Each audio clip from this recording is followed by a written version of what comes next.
ಗೃಹಲಕ್ಷ್ಮಿ ಯೋಜನೆಯ ಅಡಿಯಲ್ಲಿ ಹೊಸ ಬದಲಾವಣೆ. ಹೌದು ವೀಕ್ಷಕರೇ, ನೀವು ಕೂಡ ಇನ್ನು ಮುಂದೆ 2,000 ರೂಪಾಯಿ ಗೃಹಲಕ್ಷ್ಮಿ ಯೋಜನೆಯ ಅಡಿಯಲ್ಲಿ ಪಡೆಯಬೇಕಾದರೆ ಈ ಒಂದು ಹೊಸ ಬದಲಾವಣೆಯನ್ನು ಮಾಡಿಕೊಳ್ಳಬೇಕು. ಇಲ್ಲದಿದ್ದರೆ ನಿಮ್ಮ ಬ್ಯಾಂಕ್ ಖಾತೆಗೆ ಹಣ ವರ್ಗಾವಣೆಯಾಗುವುದಿಲ್ಲ. ಇದೇ ಅಷ್ಟೇ ಅಲ್ಲದೆ ಇಂದಿನ ಚಿನ್ನ ಮತ್ತು ಬೆಳ್ಳಿ ದರದ ಕಂಪ್ಲೀಟ್ ಡೀಟೇಲ್ಸ್ ನೋಡೋಣ. ಮಾಹಿತಿನ ಪೂರ್ತಿಯಾಗಿ ನೋಡಿ. ಮಾಹಿತಿ ಇಷ್ಟವಾದಲ್ಲಿ ಲೈಕ್ ಮತ್ತು ಶೇರ್ ಮಾಡುವುದನ್ನು ಕೂಡ ಮರೆಯಬೇಡಿ. ಹಾಗಾದ್ರೆ ಬನ್ನಿ ವೀಕ್ಷಕರೇ, ಮೊದಲನೆಯ ಒಂದು ಅಪ್ಡೇಟ್ ಏನೆಂದು ನೋಡೋಣ. ರಾಜ್ಯ ಸರ್ಕಾರದ ಪ್ರಮುಖ ಯೋಜನೆಗಳಲ್ಲಿ ಒಂದಾಗಿರುವ ಗೃಹಲಕ್ಷ್ಮಿ ಯೋಜನೆಯ ಫಲಾನುಭವಿಗಳ ಪಟ್ಟಿಯನ್ನು ಮತ್ತೊಮ್ಮೆ ಪರಿಶೀಲಿಸಲು ಮಹಿಳಾ ಮತ್ತು ಮಕ್ಕಳ ಅಭಿವೃದ್ಧಿ ಇಲಾಖೆ ಈಗ ಮುಂದಾಗಿದೆ. ಯೋಜನೆಯ ಅಡಿಯಲ್ಲಿ ಪ್ರತಿ ತಿಂಗಳು 2,000 ರೂಪಾಯಿ ಪಡೆಯುತ್ತಿರುವವರಲ್ಲಿ ಅನರ್ಹರು ಹಾಗೂ ಮೃತಪಟ್ಟವರ ಹೆಸರಿನಲ್ಲೂ ಹಣ ವರ್ಗಾವಣೆಯಾಗುತ್ತಿರುವ ಪ್ರಕರಣಗಳು ಬೆಳಕಿಗೆ ಬಂದಿರುವ ಹಿನ್ನೆಲೆಯಲ್ಲಿ ಈಗ ಮರು ಪರಿಶೀಲನೆ ನಡೆಸಲಾಗುತ್ತಿದೆ. ರಾಜ್ಯದಲ್ಲಿ ಸುಮಾರು 1.24 ಕೋಟಿ ಫಲಾನುಭವಿಗಳು ಈ ಒಂದು ಯೋಜನೆಯ ಲಾಭ ಪಡೆಯುತ್ತಿದ್ದಾರೆ ಎಂದು ಮಹಿಳಾ ಮತ್ತು ಮಕ್ಕಳ ಇಲಾಖೆ ತಿಳಿಸಿದೆ. ಈ ಪ್ರಕ್ರಿಯೆ ಸೆಪ್ಟೆಂಬರ್ ಬಳಿಕ ಆರಂಭವಾಗುವ ಸಾಧ್ಯತೆ ಇದೆ. ಹೌದು, ಮರು ನೋಂದಣಿ ಸೆಪ್ಟೆಂಬರ್ ನಂತರವೇ ಆರಂಭವಾಗಲಿದೆ ಎಂಬ ಮಾಹಿತಿಯನ್ನು ಈಗ ಇಲಾಖೆ ತಿಳಿಸಿದೆ. ಇದಕ್ಕಾಗಿ ಈಗ ಮೊಬೈಲ್ ಆಪ್ ಮತ್ತು ವೆಬ್ ಪೋರ್ಟಲ್ ಮೂಲಕ ಪರಿಶೀಲನೆ ನಡೆಸಲಾಗುತ್ತಿದೆ. ಫಲಾನುಭವಿಗಳ ವಿವರವನ್ನು ಪರಿಶೀಲಿಸುವ ಪ್ರಕ್ರಿಯೆಯನ್ನು ಸುಲಭಗೊಳಿಸಲು ಇಲಾಖೆ ಈಗ ಮೊಬೈಲ್ ಮತ್ತು ವೆಬ್ ಆಪ್ಗಳನ್ನು ಸಿದ್ಧಪಡಿಸುತ್ತಿದೆ. ಫಲಾನುಭವಿಗಳ ಗುರುತಿನ ಮಾಹಿತಿ ಹಾಗೂ ಅಗತ್ಯ ದಾಖಲಾತಿಗಳು ಈ ವ್ಯವಸ್ಥೆಯ ಮೂಲಕ ಪರಿಶೀಲಿಸಲು ಅವಕಾಶ ಕಲ್ಪಿಸುವ ಸಾಧ್ಯತೆ ಇದೆ.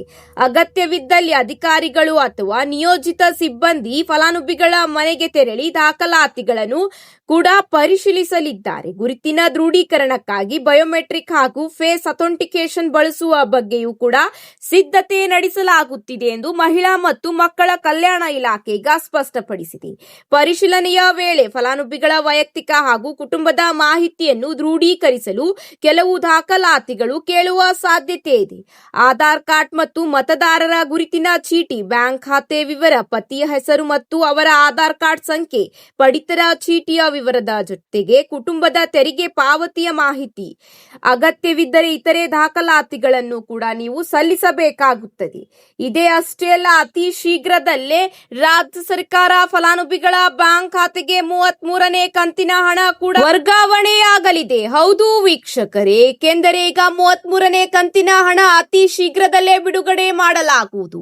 33ನೇ ಕಂತಿನ ಹಣ ಬಿಡುಗಡೆಯ ನಂತರ ಮರು ಪರಿಷ್ಕರಣೆ ನಡೆಯಲಿದೆ ಎಂಬ ಮಾಹಿತಿ ಈಗ ತಿಳಿದು ಬಂದಿದೆ.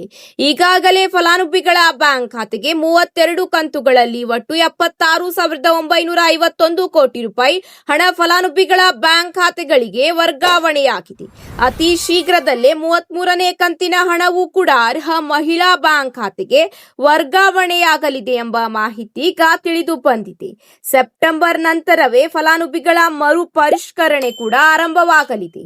ಇದರ ಜೊತೆಗೆ ಇಂದಿನ ಚಿನ್ನ ಮತ್ತು ಬೆಳ್ಳಿ ದರದ ಸಂಪೂರ್ಣವಾದ ಮಾಹಿತಿ ನೋಡೋಣ ಬನ್ನಿ ವೀಕ್ಷಕರೇ. ಬೆಂಗಳೂರಿನಲ್ಲಿ 22 ಕ್ಯಾರೆಟ್ 1 ಗ್ರಾಂ ಚಿನ್ನದ ದರ 290 ರೂಪಾಯಿ ಕಡಿಮೆಯಾಗಿ 14,650 ರೂಪಾಯಿ ಎಂದು ದಾಖಲಾತಿಯಾಗಿದೆ. ಇನ್ನು 24 ಕ್ಯಾರೆಟ್ 1 ಗ್ರಾಂ ಚಿನ್ನದ ಬೆಲೆ 316 ರೂಪಾಯಿ ಇಳಿಕೆಯಾಗಿ 15,982 ರೂಪಾಯಿ ದಾಖಲಾತಿಯಾಗಿದೆ. ಇನ್ನು 22 ಕ್ಯಾರೆಟ್ನ 8 ಗ್ರಾಂ ಚಿನ್ನದ ಬೆಲೆ 1,17,200 ರೂಪಾಯಿ ಆಗಿದ್ದರೆ 10 ಗ್ರಾಂಗೆ 1,46,500 ರೂಪಾಯಿ ಆಗಿದೆ. 100 ಗ್ರಾಂಗೆ 14,65,000 ರೂಪಾಯಿ ಎಂದು ದಾಖಲಾತಿಯಾಗಿದ್ದರೆ 24 ಕ್ಯಾರೆಟ್ 10 ಗ್ರಾಂ ಚಿನ್ನದ ಬೆಲೆ 1,59,220 ರೂಪಾಯಿ ಎಂದು ದಾಖಲಾತಿಯಾಗಿದೆ. ಇದೇ ರೀತಿ ವಿವಿಧ ನಗರಗಳಲ್ಲಿ ಚಿನ್ನದ ದರ ಇಂದು ಎಷ್ಟಿದೆ ಎಂದು ನೋಡೋಣ ಬನ್ನಿ ಸ್ನೇಹಿತರೆ.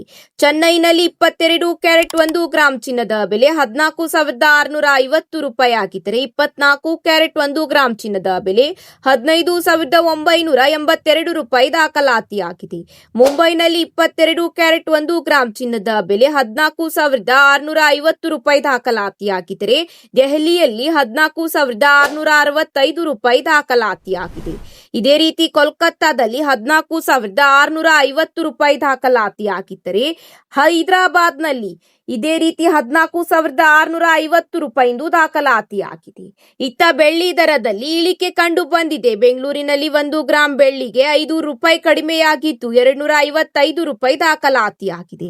10 ಗ್ರಾಂ ಬೆಳ್ಳಿಯ ಬೆಲೆ 2,550 ರೂಪಾಯಿ ಇದ್ದರೆ 1 ಕೆಜಿ ಬೆಳ್ಳಿಯ ಬೆಲೆ 2,55,000 ರೂಪಾಯಿ ಎಂದು ಬೆಂಗಳೂರಿನಲ್ಲಿ ದಾಖಲಾತಿಯಾಗಿದೆ. ಇದೇ ರೀತಿ ಮುಂಬೈ ಮತ್ತು ದೆಹಲಿಯಲ್ಲಿ 1 ಕೆಜಿ ಬೆಳ್ಳಿಯ ದರ 2,55,000 ರೂಪಾಯಿ ದಾಖಲಾತಿಯಾಗಿದ್ದರೆ ಚೆನ್ನೈ ಮತ್ತು ಕೇರಳದಲ್ಲಿ 1 ಕೆಜಿ ಬೆಳ್ಳಿಯ ದರ 2,60,000 ರೂಪಾಯಿ ಎಂದು ದಾಖಲಾತಿಯಾಗಿದೆ. ಇವತ್ತಿಗೆ ಇಷ್ಟೇ ವೀಕ್ಷಕರೇ, ಮತ್ತೆ ಸಿಗೋಣ ಹೊಸ ಅಪ್ಡೇಟ್ ಜೊತೆಗೆ. ಮಾಹಿತಿ ಇಷ್ಟವಾದಲ್ಲಿ ಲೈಕ್ ಮತ್ತು ಶೇರ್ ಮಾಡಿಕೊಳ್ಳಿ. ಧನ್ಯವಾದಗಳು.